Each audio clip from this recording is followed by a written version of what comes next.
Hello दोस्तों। British सरकार द्वारा पारित किए जाने वाले अधिनियमों की सीरीज में ये अगला वीडियो है जिसमें हम आज पिट्स इंडिया एक्ट के बारे में पढ़ेंगे। पिट्स इंडिया एक्ट 1784 में पारित हुआ था। पिट्स इंडिया एक्ट का नाम तत्कालीन प्रधानमंत्री, ब्रिटेन के तत्कालीन प्रधानमंत्री पिट्स, विलियम पिट्स के नाम पे रखा गया था। इसे पिट्स इंडिया एक्ट उन्हीं के नाम पर कहा जाता है और ये 1784 में पारित हुआ था। तो आइए जानते हैं हम इसकी विशेषताओं के बारे में कि पिट्स इंडिया एक्ट में क्या क्या कार्य किए गए, क्या क्या बदलाव किए गए। तो सबसे पहली विशेषता ये रही कि इसने कंपनी की वाणिज्यिक और राजनीतिक कार्यों को पृथक पृथक कर दिया।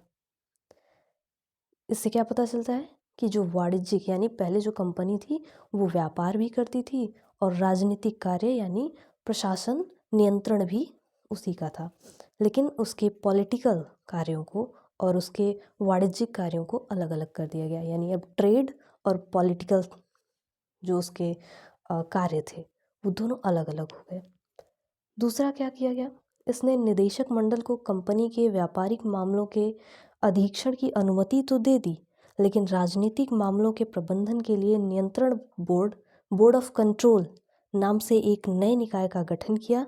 इस प्रकार द्वैध शासन की व्यवस्था का आरंभ किया गया।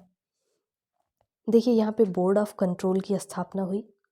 आपने पढ़ा था कोर्ट ऑफ डायरेक्टर्स, पिछली वीडियो में मैंने आपको कोर्ट ऑफ डायरेक्टर्स के बारे में बताया था, जो कि 1773 में रेगुलेटिंग एक्ट के दौरान उनको ये पद बनाया गया था।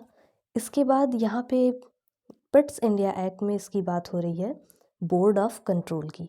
ये एक नई संस्था बनाई गई और यहीं से द्वैध शासन का आरंभ हुआ।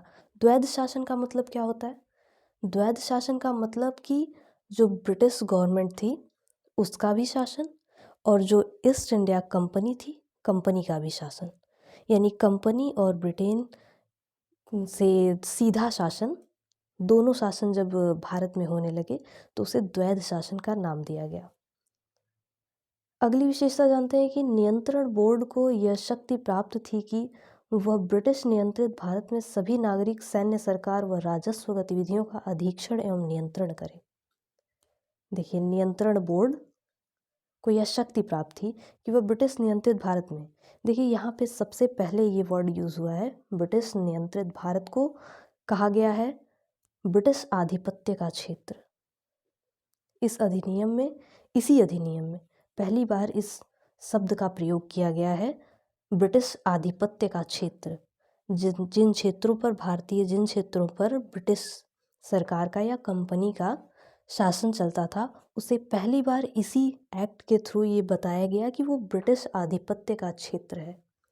तो उन क्षेत्रों को चिन्हित किया गया या बताया गया, ब्रिटिश आधिपत्य का क्षेत्र। तो ये रही इसकी विशेषताएं। इसकी बहुत ही महत्वपूर्ण विशेषताओं में दो विशेषताएं हैं। एक तो पहली बार इसमें ये प्रयोग किया गया शब्द कि ब्रिटिश आधिपत्य का क्षेत्र, जिस पर कंपनी के अधीन जो क्षेत्र थे उन्हें, भारत में कंपनी के अधीन जो क्षेत्र थे उन्हें पहली बार ब्रिटिश आधिपत्य का क्षेत्र कहा गया। और दूसरी बात ये हुई कि इसमें बोर्ड ऑफ कंट्रोल के नाम से एक नई संस्था बनाई गई। तो ये दो मेजर सुधार थे, इनके बारे में आप हमेशा याद रखिएगा इनको। पिछली वीडियो में मैंने आपको और भी एक्ट्स के बारे में बताया था। आगे की वीडियो में मैं आपको और भी जितने भी एक्ट्स पारित किए गए ब्रिटिश सरकार द्वारा उनके बारे में बताऊंगी। आपको अगर ये वीडियो अच्छी लगी हो तो वीडियो को लाइक करें, चैनल को सब्सक्राइब करें, और अगर आप ये जानकारी किसी और से साझा करना चाहते हैं तो उसे वीडियो को शेयर करें। मिलते हैं अगली वीडियो में, तब तक के लिए थैंक यू सो मच।